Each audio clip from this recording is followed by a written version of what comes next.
the solution to this example. So what we can do is highlight the column,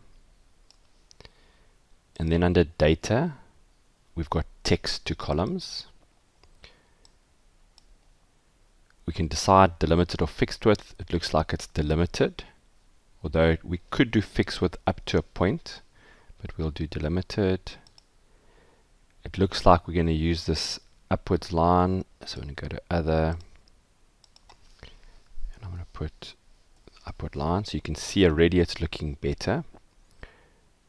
When we go next, if we leave it like this, there's a risk that things like numbers, Excel's going to treat as a proper number. So this bank account number, because it's such a long number, it will actually lose some of the details and the 0 will drop. So what we're going to do over here is I'm going to click on that and tell it that it is text.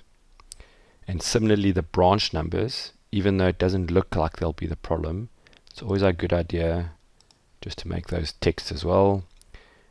These should be okay, and the salary, Excel must try and treat it as a number.